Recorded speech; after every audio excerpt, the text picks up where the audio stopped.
Forget the NBA, like any sports standings are just wonky to begin the season. I mean, the last time we had a November in basketball was 2 years ago before the pandemic. The top three then were Lakers, makes sense, they won the title, Spurs, who missed the playoffs, and the Timberwolves, who missed the playoffs. So yeah, early November basketball is nothing like the end of the season. And I could keep going back through the years, but it all tells the same exact story. Early in the season, some teams are for real and some teams are frauds. It is up to us to figure out which teams are legit so far in the season, and Warrior fans are gonna hate it.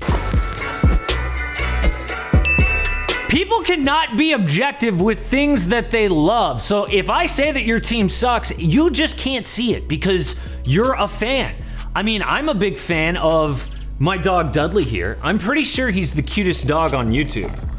He growled at me. I mean, maybe he doesn't even think that, but I do. I can't be objective. I'm biased. The same goes with sports. I mean, me and Dudley are in Houston right now, okay? And I'm getting a firsthand look at how biased Astros fans are. They won the 2017 World Series, and then afterwards it came out that they were cheating. Okay, they would let the hitter know what pitch was coming so that he could just hit him out of the park, right? But every Astros fan tells me, oh, we weren't cheating. Everyone was doing that. Yeah, Houston is the only place in the world that they say that. I wonder why. It's because we are all blind when it comes to the things we love. That is why we need to say early on who is a fraud and who is for real. And let's start with the teams that are not going to keep their great record. Our first fraud is the Warriors. They started the season 5-1. Everything's going great waiting for Klay to come back, right? No, this team has the same problems as last year. They are way too reliant for Steph Curry on offense. And when they start playing the really good teams, especially in the playoffs, teams can easily scheme for that, okay? This horrible number makes you go, Things that make you go, Last year's Warriors offense relied on Steph Curry. He scored 24.6 of all of their points. This year, it's up to 25.8 of all of their points scored by Steph. Compare that to another team that is relying on one offensive star, the Mavericks. Luka scores 22.6 of the Mavs points last season and just 22.8 this season. I mean, we were told Draymond Green was going to up his offense.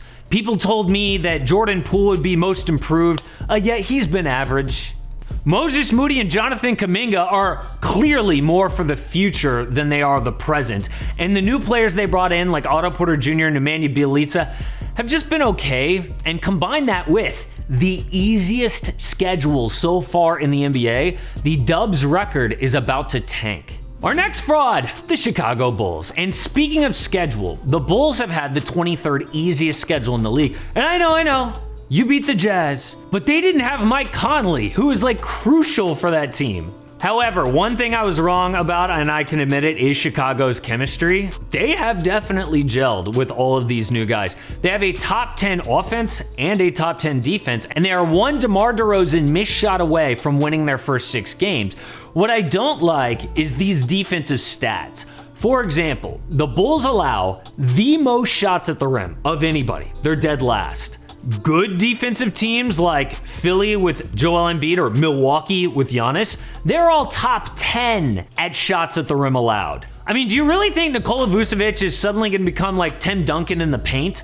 No, he has allowed 60% or better at the rim in 6 of his last 7 seasons. This is classic early season luck. Now, I do love the impact that Lonzo and Alex Caruso have had defensively, but what happens when Kobe White gets healthy again? They already have enough shooting. I think they should honestly trade Kobe at this point. If not, Kobe is going to get some of those minutes, which will take their good backcourt defenders, Lonzo and Caruso, off the floor. Our next fraud is the Utah Jazz, and I am sorry, Jazz fans, but this is all about the playoffs for you guys, okay? We have seen the 1 seed before. Utah might continue to roll in the regular season. I admit that, but I'm not a believer. I wasn't last year, and I'm not this year. Their perimeter defense has been an issue. What did they do to address that? They added Rudy Gay, who's old, Eric Pascal, who's bad on defense, Hassan Whiteside, who's an interior defender, and they drafted Jared Butler, who's a rookie.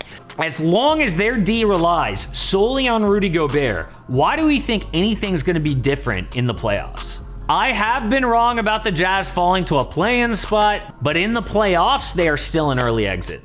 Let's kick off whose start to the season is for real, and that is the Clippers in a bad way. They are bad now, and I don't see it getting any better unless they make some huge trade. Their only real offensive star is Paul George. Turns out swapping Kawhi Leonard's minutes with Eric Bledsoe is basketball death.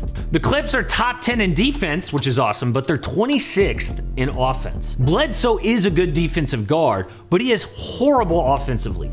LA was banking on Reggie Jackson continuing his playoff run. An AM Hoops Plus member named Tim calls him the goggled goat. We can all see how dumb that was, right? Last year, they were also really good at three-point shooting. I mean, first in the league, 41% from downtown. Now it's 31% from downtown. That was clearly also luck. I also think Ivica Zubac is basically a disaster. I mean, he's been one of the worst defenders and rebounders in the NBA from a center standpoint. Obviously, the team is trying to make the playoffs, and they hope that Kawhi Leonard just comes in and saves their season. But if they don't make some sort of desperation trade for like a John Wall, they might not even make the postseason.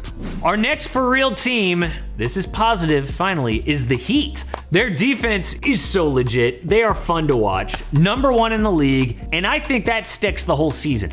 Jimmy Butler is playing out of his mind, like Defensive Player of the Year. Bam Adebayo guards 1 through 5. You add Kyle Lowry, PJ Tucker, and Markieff Morris to that mix. Yeah.